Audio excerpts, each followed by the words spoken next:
కాకుండా వేరేదైనా అంటే గొప్ప ఆధ్యాత్మిక పుస్తకాలు చదవటం, వినటం, సీడీలు పనిగా పెట్టుకోవాలి. ధ్యానం చేశావు, అయిపోయింది.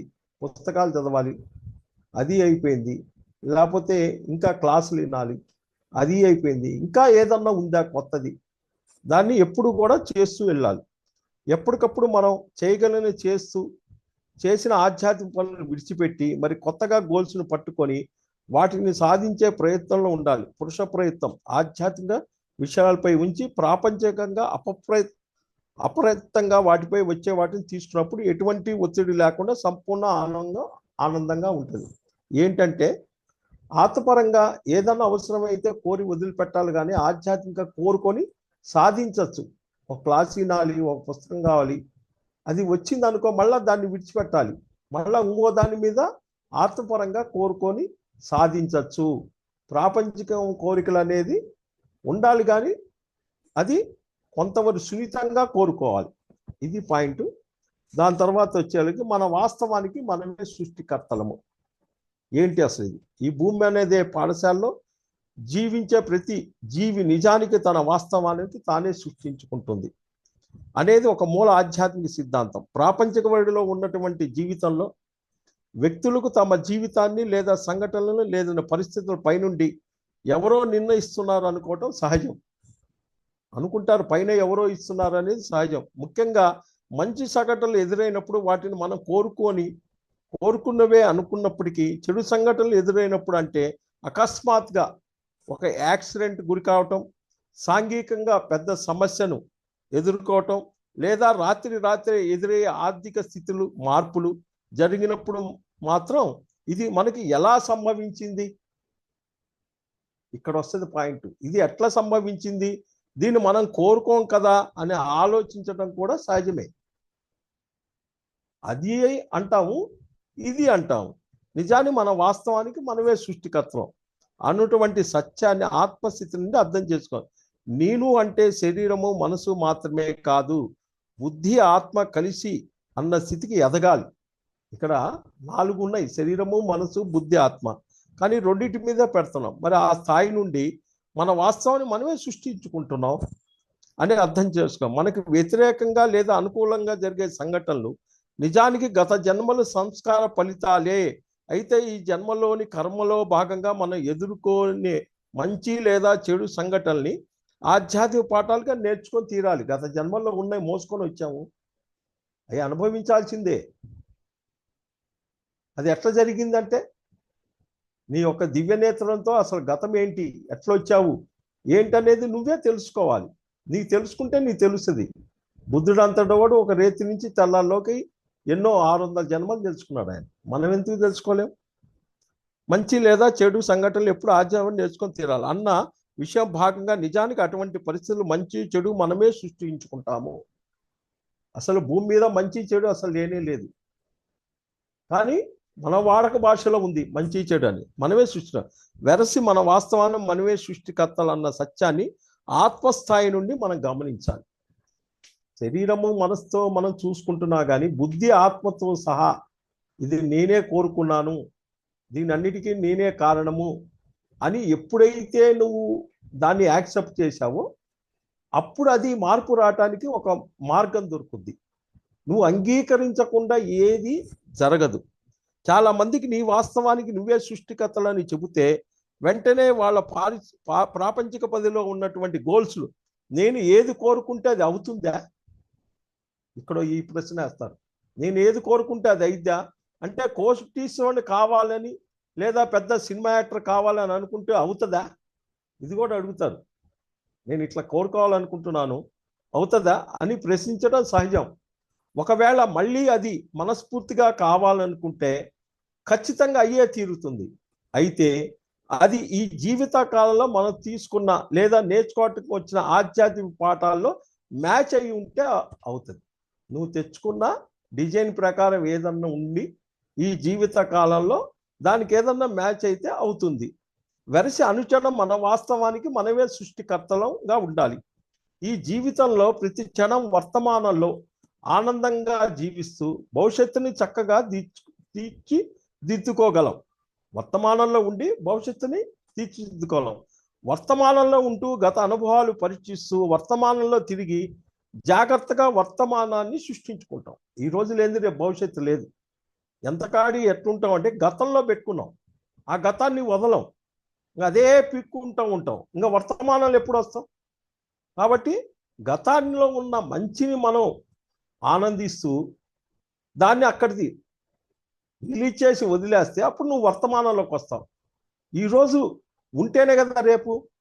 కాబట్టి ప్రతిరోజు వర్తమానంలోనే ఉండాలి. మన వాస్తవాన్ని మన సృష్టికర్తలను మూల సత్యాన్ని అర్థం చేసుకుని ఎప్పుడైతే మన ఎంపికలు సకారాత్మకంగా వినియోగించుకుంటామో అప్పుడు మనం ఆనందిస్తాం. మన ఆలోచనలు మారిపోవాలి, మన నిర్ణయాలు మారిపోయినప్పుడు అప్పుడు మనం ఆనందంగా జీవిస్తాం. లాస్ట్ ఇదేంటి? అసాధ్యం అన్నది ఏదీ లేదు. ఏంటి ఈ పాయింట్? నేను అంటే ఆత్మ పదార్థం, దేహం కాదు అని సత్యాన్ని పూర్తిగా అవకలింపు చేసుకున్న వ్యక్తికి అసాధ్యం అనేది ఏది లేదన్న విషయాన్ని సూత్రం వివరిస్తుంది. నువ్వు ఆత్మని నమ్మితే ఏదైనా సాధ్యమే, నువ్వు నమ్మపోతే అక్కడ లేదు. సాధారణంగా మన నిత్య జీవితంలో అనేక సవాళ్ళను ఎదుర్కొంటాం. అయితే మనం కేవలం ఈ దేహం మాత్రమే కాదు, చైతన్యంలో కూడుకున్న ఆత్మలన్న విషయాన్ని పూర్తిగా అవలింపు చేసుకున్నట్టయితే అసలు సవాళ్ళుగానే ఉండవు. నువ్వు శరీరం మనసు అని అనుకుంటున్నా కానీ నేను ఆత్మని అని నువ్వు అనుకున్నప్పుడు సవాళ్ళే కాదు.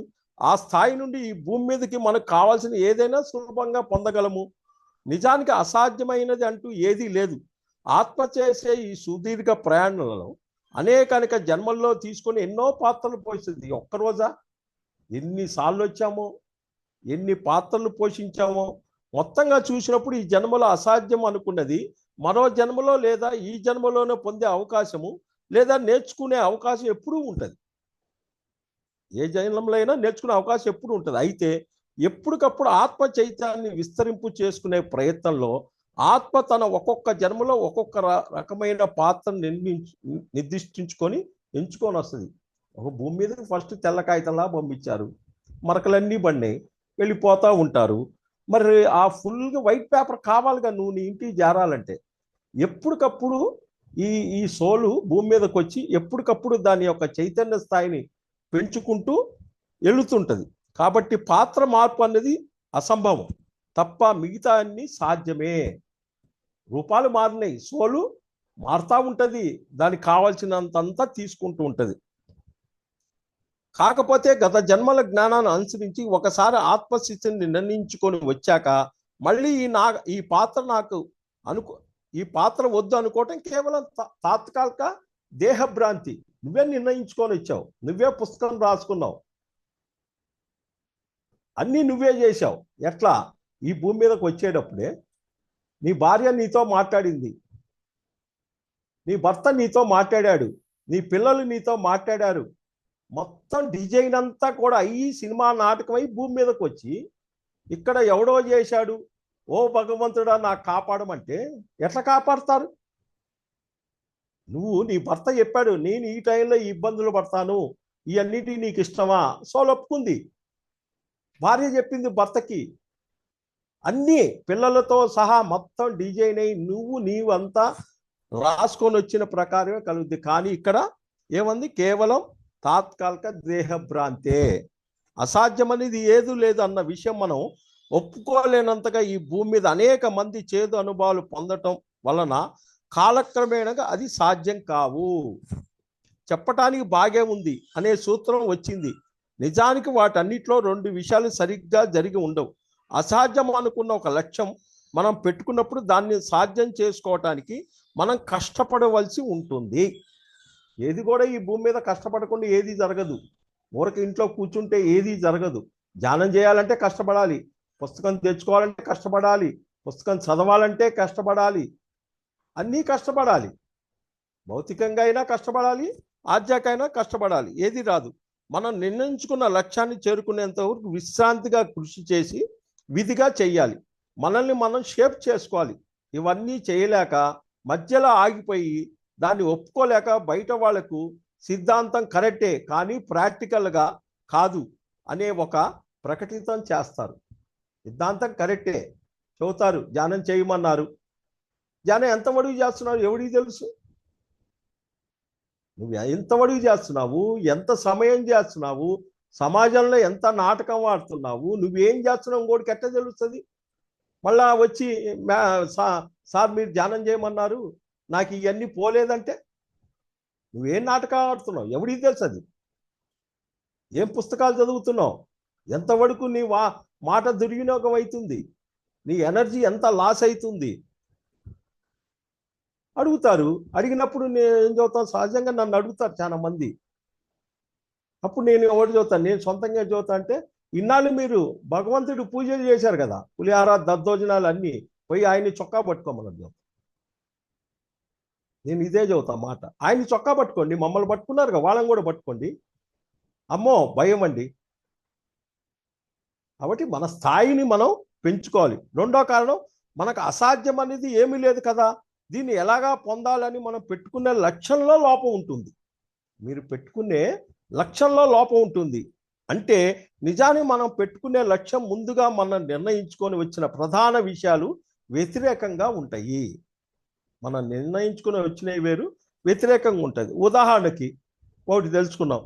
పేదవానిగా జన్మించి పేదతనంలో కష్టాలు అనుభవించి దాని నుంచి నేర్చుకోవాలని నిర్ణయించుకొని ఇక్కడికి వచ్చి ఆ పేదతనం కష్టాలు అనుభవించలేక ఉన్నత స్థాయి జీవితం కావాలి అనుకోవటం సహజం. ఉన్నత స్థాయి జీవితం కావాలి అనుకున్నప్పుడు అసాధ్యం అనేది ఏమీ లేదు అనే సూత్రం ప్రకారం మనకు కావాలంటే వచ్చేస్తుంది. కానీ ఈ జన్మలో మన జీవిత ప్రణాళికలు అనుసరించి మనం తీవ్రంగా సాధన చేసి కొద్ది రోజులు గత జన్మల జ్ఞానం కలిగి ఈ జన్మ ప్రణాళిక తెలుస్తుంది. అప్పుడు మనము ఈ విషయాన్ని గ్రహించి ఆ సరికాని లక్ష్యం నుండి వెనుక తిరుగుతాము. అంటే అసాధ్యం అనేది ఏదీ లేదు అన్నది సత్యమే. అయినప్పటికీ మనం ఉన్నత స్థాయి జీవితం కావాలనుకుంటే ఈ జన్మలో ఏం చేయాలి? నేనంటే ఆత్మ కాబట్టి కోరుకున్నది ఆత్మని గ్రహించి ఈ దేహాన్ని విడిచి ఇంకొక జన్మలో ఉన్నత స్థాయి జీవితాన్ని పొంది ఈ జీవిత అనుభవ పాఠాలు గ్రహించడానికి వీలు ఎప్పుడూ ఉంటుంది. నువ్వంతా డిజైన్ చేసుకొని వచ్చావు. గత జన్మలో ఎంత చెత్తగా జీవించావో, గత జన్మలో చేసినోడు ఈరోజు కుష్ఠోడిగా రోడ్డు మీద తిరుగుతూ అయ్యా బాబా పైసా అని ఎవడో కారులో పోతుంటే వాడు అబ్బో బ్రహ్మాండంగా కారులో పోతున్నాడు, నా జీవితం ఇట్టంటే ఎవడేం చేస్తాడు? కాబట్టి నిన్ను నువ్వు మార్చుకోవాలంటే నీ ప్రణాళిక ఏంటి? ఎందుకు వచ్చావు? ఏ పర్పస్ వచ్చావు? ఏమి చేశావు ఇప్పుడు దాకా? ఇన్ని సంవత్సరాలు, ఒక 50 సంవత్సరాలు నీ వయసు ఉంది, 45 సంవత్సరాలు నువ్వు ఇష్టం వచ్చేది తిరిగి 5 సంవత్సరాలు ధ్యానంలోకి వచ్చి నీ 45 సంవత్సరాలు నీ నాడీ మండలం ఎవరు శుద్ధి చేస్తారు? ఎన్ని గంటలు ధ్యానం చేయాలి? ఎన్ని విశేషమైన పుస్తకాలు చదవాలి? ఎన్ని క్లాసులు ఇంటేనే కదా ఆత్మకి ఎంత జ్ఞానం కావాలి? భగవంతుడు అంటే నేను చెప్పుకున్నా, ఏం చెప్పాం? ప్రజ్ఞానం బ్రహ్మ అంటే జ్ఞానమే భగవంతుడు, ఆత్మజ్ఞానమే భగవంతుడు అని మనం చెప్పుకున్నాం. ఈ 10 పాయింట్లు అసలు దీనికి ఎందుకు వస్తాయి? ఈ 10 పాయింట్లు లోపిస్తున్నందువల్ల ఎలాంటి ప్రాబ్లం వస్తాయి? నడుము నొప్పికి సంబంధించిన వ్యాధులు కావాలంటే రాసుకోండి ఎవరన్నా. ట్రాఫిక్ సిగ్నల్ తెలిపినటువంటి మూల ఆధ్యాత్మిక సిద్ధాలను నిత్య జీవితంలో ఎదురయ్యే ప్రతి సంఘటనలో ఆచరించటంలో విపులమైనప్పుడు ప్రధానంగా నడుము నుండి కాళ్ళ వరకు వస్తాయి ఈ వ్యాధి.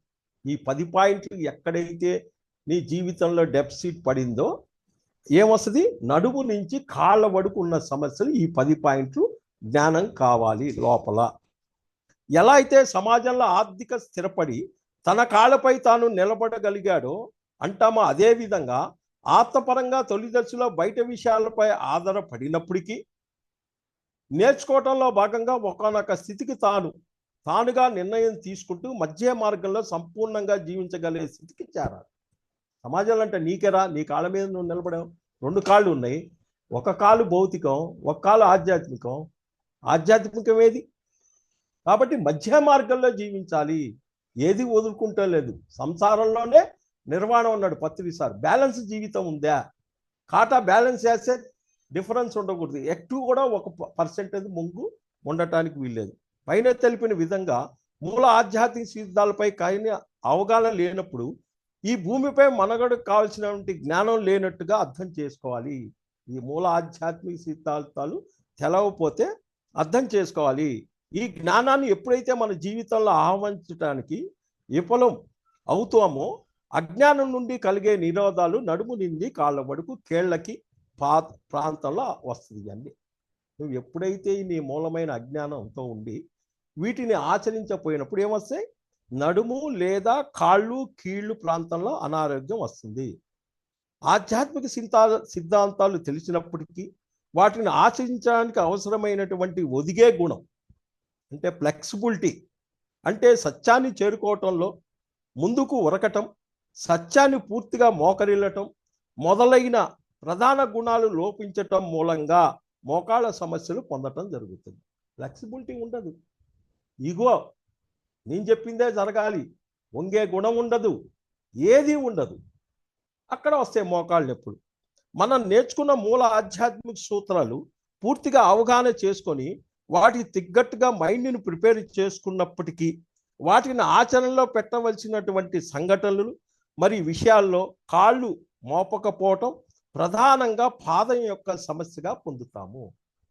వీటిని మోపకుండా ఒక అడుగు ముందుకేయకున్నప్పుడు పాద సమస్య వస్తుంది. ఇక్కడ గుర్తుంచుకోవాల్సిన ముఖ్య విషయం, మనం అడుగు పెట్టిన సంఘటన లేదా ఆ విషయం కేవలం మనం నేర్చుకుంటూ మన స్థాయిని పెంపొందించుకోవటానికి తప్ప ఇతరులకి ఇవ్వటానికో లేదా ఇతరుల నుంచి ఏదో తీసుకోవటానికి కాదని అర్థం చేసుకోవాలి. నీకోసం నువ్వు చేసుకోవాలి, ఇతరుల కోసం కాదు. ఒకసారి సంఘటనలో పాదం మోపిన తర్వాత మూల ఆధ్యాత్మిక సిద్ధాంతాలైన సరైన సమయంలో సరైన నిర్ణయాలు తీసుకుంటూ తనకు తానుగా ముందుకు సాగుతున్నడ మన గమ్యం యొక్క దిశ నిర్దేశం గమనం యొక్క హెచ్చుతగ్గులు నిర్ణయించటంలో కలిగే లోపాలే యొక్క నిరోధాలను కాలి వేళ్ళు వచ్చే అతి చిన్న చర్మ వ్యాధి నుంచి అతి పెద్దదిగా ఈ క్రింది కారణాలు పేర్కొనవచ్చు. ఒకసారి మనం పాదం మోపే ఒక సంఘటనలో దాన్ని కరెక్ట్గా నిలబడకుండా దాన్ని సరైనది నేర్చుకోకపోతే ఏమొస్తుంది? కాలి వేళ్ళు పై వచ్చే అతి చిన్న చర్మ వ్యాధి నుండి అతి పెద్ద ఇబ్బంది వరకు చెప్పుకోవచ్చు. దీంట్లో స్కోల్ స్కానింగ్ అని ఉంటుంది. ఇది నిద్రలో కానీ బయట కానీ ఏదన్నా జరిగేటప్పుడు కాళ్ళకు సంబంధించిన అకస్మాత్తుగా జరిగే అనారోగ్యాలు, యాక్సిడెంట్లు, విపరీతమైన నొప్పి వెనువంటినే మార్చుకోవాల్సిన విషయం లేదా ఆచరించవలసిన విషయం ఉందని అర్థం చేసుకోవాలి. ఈ నొప్పులు ఇవన్నీ వచ్చినప్పుడు ఏదో నువ్వు ఎంబడే మార్చుకోవాల్సిన అవసరం ఉంది. పైన తెలిపిన విషయాలు ఆచరించేటప్పుడు తెలుసుకోవాల్సిన మరో విషయం, ఎప్పటికప్పుడు మన ఆర్థిక, సాంఘిక, కుటుంబ పరిస్థితులు మారినప్పుడు సిద్ధాంతాలు ఆచరించే శాతం జీరోలో హెచ్చుతగ్గులు ఉంటాయని గమనించాలి. మనం ఆచరించేటప్పుడు జీరోలో హెచ్చుతగ్గులు ఉంటాయని అందువల్లే సీనియర్ మోస్ట్ జ్ఞాని అయినప్పటికీ మూల ఆధ్యాత్మిక సిద్ధాంతాలతో కొంత అవగాహన లోపం కానీ కొంత ఆచరణ లోపం కానీ ఉన్నప్పుడు వాటి ఫలితాలు కాళ్ళకు సంబంధించిన అనారోగ్యంగా పొందటం జరుగుతుంది. ఇక్కడ 0% హెచ్చుతగ్గులు ఉంటుంది కాబట్టి ఆ సమస్య ముఖ్యంగా స్త్రీలలో కలిగే అరిపాదాల సమస్యలు, నిద్ర లేచిన వెంటనే ఎక్కువగా విషయములో 7 గంటల లోపు భోజనం తినటము, ధ్యానం చేసి పడుకోవటం, మధ్యరాత్రుల్లో మెలకు వచ్చినప్పుడు సుమారు 2 గంటల పాటు పుస్తకాలు, సీడీలు, ధ్యానంతో గడపటానికి మొదలైనవి చేయాలి. వ్యక్తి స్థాయిలో పరిష్కారం అయితే రాత్రిపూట సాధనతో తమలోని నిజమైన యోగిని నిద్ర లేపటం, సహజంగా ఆనందంగా అడుగువేయటం అనేది బుద్ధి స్థాయిలో పరిష్కారం అర్థం చేసుకోవాలి. విపరీతమైన నడుము నొప్పి మరియు సయాటికా సమస్యలు బెడ్ రెస్ట్ తీసుకుంటూ పడుకొని ధ్యానం చేస్తూ పైన తెలిపిన మూల ఆధ్యాత్మిక సిద్ధాంతాలు, సజ్జన సాంగత్యం, స్వాధ్యాయం ద్వారా పూర్తిగా అవగాహన చేసుకోవడం ద్వారా ఏ భౌతికమైన ఆపరేషన్ చేయకుండానే తమకు తాముగా పూర్తిగా నయం చేసుకోవచ్చు. 100 మంది కేవలం ధ్యానంతోనే ఆపరేషన్ లేకుండా ఇప్పటికే ఈ సూత్రాలు ఆచరించి బయటపడారు. Thank you masters. ఇది ఈరోజు ఈ యొక్క ట్రాఫిక్ సిగ్నల్ యొక్క 10 ఈ యొక్క చెట్టుకి వేర్లు ఎంతైతే విశేషంగా పటిష్టంగా ఉంటాయో అలాంటి పటిష్టంగా నువ్వు ఉండాలి అంటే ఈ మూల ఆధ్యాత్మిక సూత్రాలని కంపల్సరిగా నీ జీవిత యొక్క ప్రణాళికలో నువ్వు ఆచరించి దాన్ని తెలుసుకొని ఎక్కడ నీ యొక్క దీన్ని పూర్తిగా ఏది అదుపు తప్పిపోయావో అప్పుడు నీ నడుము కానించి కాళ్ళు పాదాలు వేళ్ళ దాకా వస్తాయి. కాబట్టి దీన్ని ట్రాఫిక్ సిగ్నల్ మేము అంటాం. మొన్న చెప్పింది మీకు 12 ట్యాబ్లెట్స్. ఆ పుస్తకం కావాలంటే 100 రూపాయలు. ట్రాఫిక్ సిగ్నల్ దీని గురించి కూడా మీరు నేర్చుకోవాలి అన్నోళ్ళు ఇది కూడా ఒక 100 రూపాయలు ఉంటుంది. 2 పుస్తకాలు కావాలి అనుకున్న వాళ్ళకి ద్వారా మీకైతే చేస్తాయి. మరి థ్యాంక్ యూ మేడం. మరి అవకాశము జారవిడవద్దు అంటే మీకు చెప్పాం కదా, ఎలాంటి అవకాశం వచ్చినా మనము దాని నుంచి కనుక తప్పించుకుంటే అక్కడ నేర్చుకోవటం అనేది విఫలమైద్ది. 2 శక్తి లేకుండా ఏ కోరిక ఇవ్వబడదు. మనకు ఒక ఆలోచన వచ్చింది అంటే నువ్వు చేయగలిగితేనే నీకు వస్తుంది. కాబట్టి దాని నుంచి కనుక నువ్వు తప్పించుకుంటే పదే పదే అది ఎమ్మడబడుద్ది. 3 మౌలికమైన అజ్ఞానం బాధలకు కారణము. ఏ బాధన్నా కాదు, నీ ఇంట్లో ఏ సమస్య ఉన్నా ఆ భగవంతుడి మీద అజ్ఞానం అనే పొర ఉంది. ఆ అజ్ఞానం పోవాలంటే దాని దగ్గర జ్ఞానం కావాలి. కాబట్టి ఆ జ్ఞానాన్ని మనం నేర్చుకోవాలి. ఒక తలకాయ నొప్పి వచ్చింది, దానికి జ్ఞానం కావాలి. కంటికి వచ్చింది, దానికి జ్ఞానం కావాలి. ముక్కుకు వచ్చింది, దానికి జ్ఞానం కావాలి. అన్నిటికీ ఉంది. ప్రతి పార్ట్కి ఒక జ్ఞానం ఉంది. ఆ జ్ఞానాన్ని మనం ఇవ్వాలి. మనల్ని బట్టే మనల్ని తోడు. మనం అడుగుతాం, ఏమండి నేను కరెక్ట్గా ఉన్నానా, నన్ను ఏమన్నా చెబుతారా, నేను ఇంకేమన్నా మార్చుకోవాలా? ఏమక్కర్లా. నువ్వు పొద్దున్న లేచిన కానించి రేత్రి వరకు నువ్వు తిరిగేటప్పుడు నీకు ఎవరైతే ఎదురు పడతారో వాళ్ళు నీకు ఒక అద్దం, మెర్రర్. కాబట్టి వాళ్ళు ఏది చేసినా అలాంటి లోపాలు నీలోనే ఉన్నాయి. ఒక ప్రయాణం చేసే దగ్గర కానీ, మీ ఇంట్లో పని మనిషి కానీ, ఒక స్నేహితుడు కానీ, ఒక బాస్ కానీ, ఏవి జరిగినా అవన్నీ వాళ్ళని అనకుండా ఇవన్నీ నాలోనే ఉన్నాయని నువ్వు గుర్తించటమే మనల్ని బట్టి మనల్ని తోడు. కంపల్సరీ ఇది జరుగుద్ది. మీరు ఎట్టుంటే అట్టాటి వాళ్లే ప్రొద్దున్న నుంచి సాయంత్రం దాకా తగులుతారు. అక్కడ ఒక చెక్ లిస్ట్ లాగా రాసుకోవాలి. ఆధ్యాత్మిక వాళ్ళు ఎంతమంది తగిలారు, ఈరోజు భౌతికమైన వాళ్ళు ఎంతమంది తగిలారు అనేది చెక్ చేసుకుంటే నీ పర్సంటేజ్ అక్కడే తెలుసుకోవాలి. దేవుని రాజ్యం తొలత గమనించుడు. అంటే ప్రాపంచికంలో డబ్బు లేనిది ఏమీ జరగదు కాబట్టి చెబుతారు. కానీ తొలత నీలో ఒక భగవంతుడు ఉన్నాడు. వాడిని నువ్వు తెలుసుకుంటే అన్నీ నీకు వస్తాయి. ఎట్లా? ధ్యానం చేసి ఆ భగవంతుని మనం గనక చేరితే అన్ని ఆనందాలు వస్తాయి. కాబట్టి తొలత అనే పాయింట్ చాలా ఇంపార్టెంట్ దీంట్లో. కాబట్టి ముందు మనము ఆ లోపల ఉన్న భగవంతుని మనం, బయట ఎక్కడో లేడు, లోపలే ఉన్నాడు వాడు. అది వాక్యము ద్వారానే స్వస్థత. యంత్ర మంత్ర తంత్ర ఇంపార్టెంట్. నోటి మాట, ఈ వాక్కు చాలా పవర్ఫుల్. నువ్వు ఎంత సౌమ్యంగా ఎంత మాట మాట్లాడితే ఆ మాట అవతల వాళ్ళకి ఒక పదునుగా జరిగి వాళ్ళ జీవితంలో ఎలాంటి ఇబ్బందులు వస్తే నీ ఖాతాలో రాసేస్తారు నేచర్. కాబట్టి మన మాట అంత సౌమ్యంగా చాలా ఇదిగా ఉండాలి. ఆ మాటని మనం నేర్చుకోవాలంటే మాటే మంత్రం. కాబట్టి మాట గురించి ఎక్కువగా ఇది చేయాలంటే పత్రిసార్థి వాక్క్షేత్రం 1 వాక్క్షేత్రం 2 కంపల్సరీ చదవాలి. ఆ మాట ఏంటి, ఎక్కడ అప్పు తెచ్చుకోవాలి, ఎట్లా మాట్లాడాలి అనేది చాలా వివరంగా కూడా ఉంటుంది. దాని తర్వాత ముందు ఇతరులకి చెయ్యి. నీకేం కావాలి, నీకు ఒక ధ్యానం కావాలి, ఇంకొకరి నేర్పెట్టు. లేదు ఒక ఏదో భౌతికమైనది కావాలి, నీకు తెలుసు, నీకు ఏదో ఒక పద్యం వచ్చు, నీ పక్కింటోడికి నేర్పెడితే నీకు వస్తుందిగా. నీకు ఏ వస్తే ఏ, బి వస్తే బి, అది నేర్పెడితే వస్తుంది కదా. ఏది నీకు కావాలి అంటే ముందు నువ్వు ఇతరులకు ఇస్తే నీకు వస్తుంది అని మూల ఆధ్యాత్మిక తత్వం చెబుతుంది. ఆత్మపరంగా కోరి సాధించు, ప్రాపంచికంగా కోరుకోని రాదు. ఏంటి? ప్రాపంచికంగా సున్నితంగా కోరుకోవాలి. అవసరమే. కళ్ళు ఆకర్షణ, ఏది చూసినా ఆకర్షణే. చూసేది చెప్పేది మనసు, చూసేది కళ్ళు. కాబట్టి అది సున్నితంగా ఉండాలి. ఆత్మపరంగా కోరి సాధించుకోవాలి. దానికి అంత పవర్ ఉంది. ఏంటి ఆత్మపరంగా? 40 రోజులు నేను ధ్యానం చేయాలి, అయిపోయింది. దాని తర్వాత ఏం చేయాలి? ఈ ఆత్మకి ప్రతిరోజు కొత్తది కావాలి, ప్రతిరోజు ఏదో ఒక కొత్త రుచి కావాలి. నిన్నటి చేసింది ఇవాళ చేయటానికి లేదు, ప్రతిరోజు కొత్త రుచి కావాలి. ఆత్మపరంగా కోరి సాధించాలి. మన వాస్తవానికి మనమే సృష్టికర్తలము. ఏది జరిగినా మన మతి ఎట్టుంటే మన గతి ఎట్టుంటుంది. మన వాస్తవానికి మనమే సృష్టించుకున్నాము అంటే శరీరం మనసు పరంగా ఉన్నవాళ్ళు ఒప్పుకోరు. బుద్ధి ఆత్మ ఉన్నది లోపల, కాబట్టి మనమే సృష్టికర్తలమని మనం ఒప్పుకోవాలి.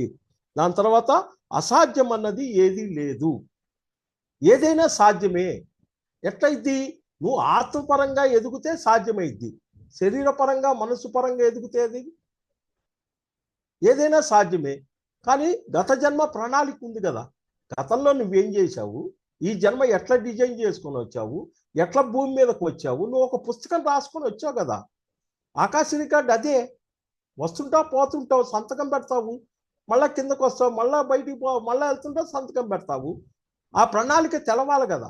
తెలవకుండా లబోదీపో అంటే ఏం చేయాలి? కాబట్టి ఈ మూల ఆధ్యాత్మిక సూత్రాలు ఏంటి? ఇది నడుము కాడ్నుంచి కాళ్ళకి, మోకాళ్ళకి, గిలకలకి, పాదాలకి, వేళ్ళకి ఎలాంటి సమస్య వచ్చినా, ఎలాంటి మీరు మందులు వాడినా కానీ ఈ 10 టాబ్లెట్లు కూడా డైలీ చదువుతూ మింగాలి. ఆ మింగినప్పుడే ఆ భౌతికమైన డాక్టర్ దగ్గర పోయినప్పుడు ఈ సమస్య నీకు లేదు అని చెబుతారు. ఇది మేడం. Thank you.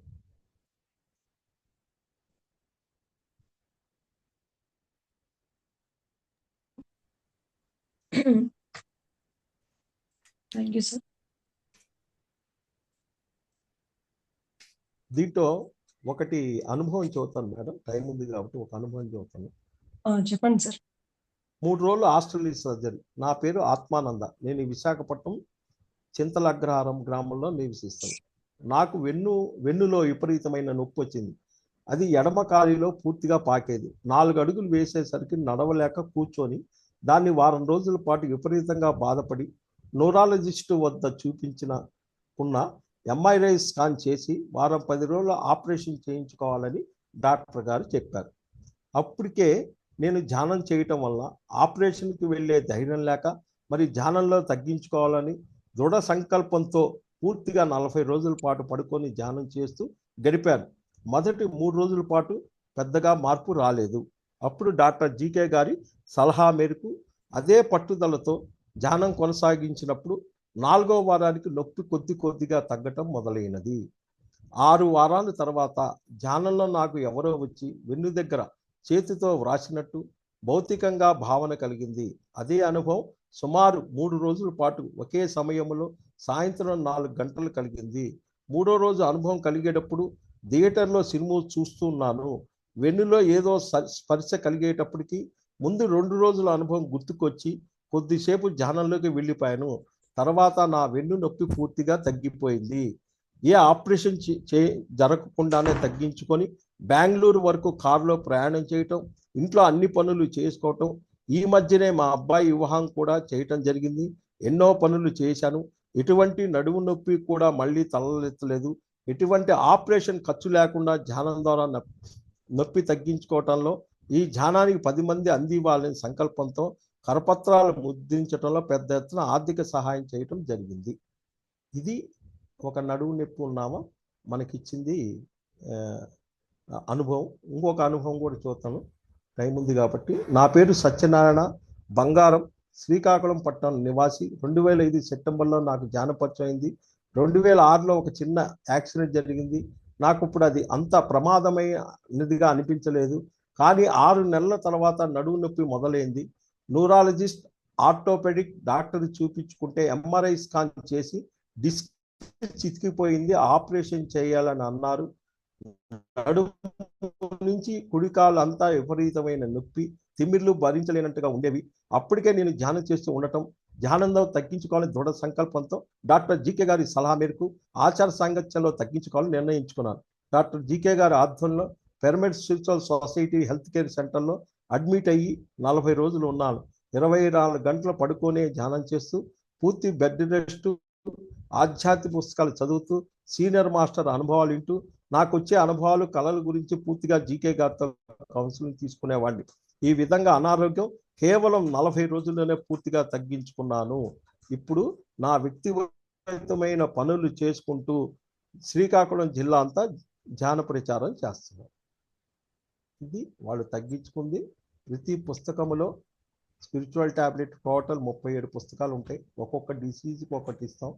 జనరల్ వాళ్ళకి 15 పుస్తకాలు అంటే ప్రతి పుస్తకంలో ఎందుకు వస్తుంది, ఏంటి, డ్రీమ్లో ఏం కానొస్తు వస్తుంది, భౌతికంగా ఏం కానొస్తుంది అనేది ప్రతి దాంట్లో ఉంటుంది. Thank you masters, thank you.